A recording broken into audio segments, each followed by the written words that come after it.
Okay, we're going to talk about Satan's kingdom tonight. When God cast out Satan and his angels, his demons, they were cast into the earth's atmosphere, the atmosphere we live in. Since demons are invisible beings and can move around freely, they roam on the earth looking for people to inhabit. After all, that is their objective. When we think of the opposite of God, most people will respond by saying Satan or the devil. But that isn't true. The devil is just one fallen angel. He is not all present like God. He is not all powerful like God.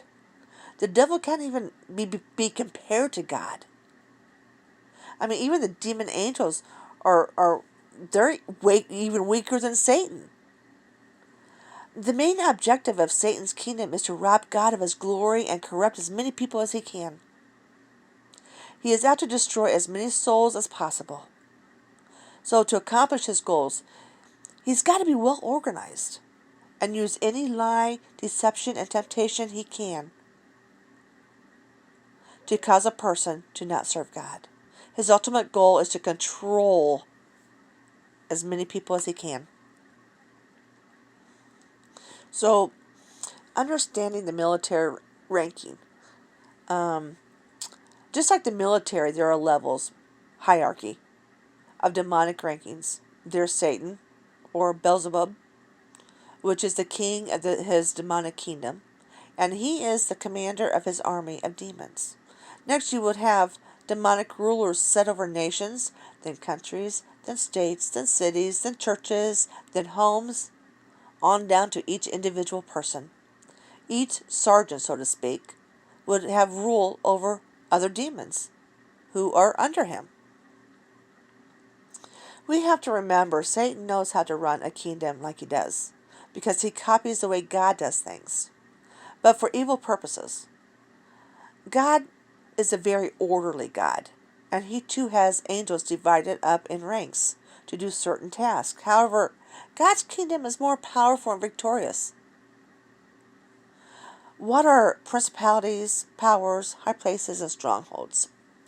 Um, Imagine a government, if you would. You can imagine our government. That will do just fine. They often use these terms to describe different levels of authority or functions, and just like the spirit world, these spiritual levels are set in place by demonic spirits. Each spiritual level is more powerful than the level under it. It is integrated with the government military type of ranking structure, like sergeant, corporal, private. So Ephesians 6:12 says, "For we wrestle not against flesh and blood, but against principalities, against powers, against the rulers of the darkness of this world, against spiritual wickedness in high places." So what is the purpose of spiritual hierarchies? The main purpose of principalities, powers, high places, and strongholds is to control human beings in an organized way. Have you ever noticed that one city may have a different culture or philosophy than the other? That's because demons, spirits, mold and shape people's thoughts based on their sinful habits and imaginations. Each spiritual hierarchy has their own strengths and weaknesses. People are controlled by the devils that occupy that particular spiritual realm. The only way to change a group or individual of people is to tear down that stronghold of philosophy. In the Old Testament, a lot of cities had walls around them that were made out of huge stones and beams. A city was considered a stronghold. Sometimes those cities also had structures and buildings within the walls that was considered a stronghold as well. This city and or structures were usually the strongest place within the city where people could be safe. These were very hard to pull down and destroy. And strongholds spiritually can refer to, there's two different types. You've got a spiritual stronghold and a mental stronghold. And I say this because a stronghold is usually the last thing to pull down, which makes us pay attention to this aspect of spiritual warfare. Since A mental stronghold is the final objective to pull down. We must conclude that spiritual warfare not only takes place in a large spiritual realm, with the principalities and powers and stuff, but they also must be handled in the mindset of an individual. That's where deliverance comes in, okay?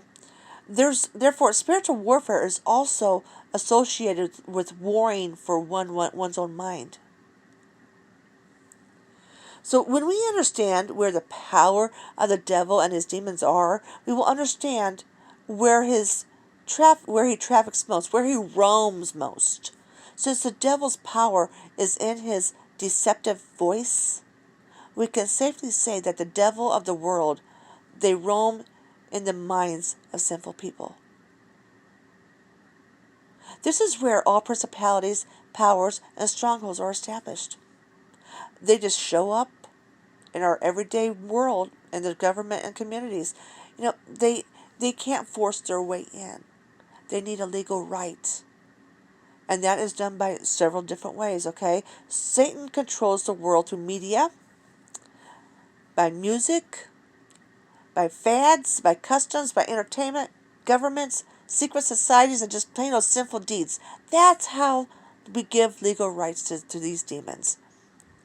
Actual demon possession is far more common than one would think. Just because someone isn't foaming at the mouth doesn't mean that they can't be possessed or oppressed. The reason Jesus tells us to come out of the world or to love not the world is because it is run by sinful people who are controlled by these demonic principalities and powers. Look at our government. The devil being the main commander. Now, the main point of this is to show that the hierarchy of the demonic world is very structured. It doesn't take a spiritual person to know that this world is getting more corrupt as it moves on. Yet, these strongholds in people's minds can only be changed by teaching and the gospel of Jesus Christ. Now, we have to add some balance to this, okay? Even though Satan is the prince and ruler of the sinful spiritual realm, there are people who are not saved that can control their mind and not be so carnal. We consider these people basically good and moral people. But the fact remains, no matter how good and how moral they are, they still have a decision to make whether you accept Christ or not. When working with people, you have to understand that each person is at a different level spiritually. Some are more sinful than others. Some are more influenced by devils than others. We have to use wisdom and discernment in deciding how to work with the barriers between them and God. Principalities and strongholds are in the minds of people, some weaker than others, but as with any strongholds, they have to be pulled down, and that would be done through teaching and intercessory prayer, which is the warfare part. 2 Corinthians 10 verses 4 and 5 says, "For the weapons of our warfare are not carnal, but mighty through God to the pulling down of strongholds, casting down imaginations and every high thing that exalts itself against the knowledge of God, and bringing into captivity every thought to the obedience of Christ." Another way of destroying strongholds is by fasting. But sadly, most Christians don't fast anymore, or they don't fast long enough to successfully tear down strongholds. Generally, 3 days is a good amount of time to fast to break strongholds. The Bible says the kingdom suffers violence, and the violent take it by force. To me, this means we have to be violent for the kingdom of heaven. We have to take it by force at all cost.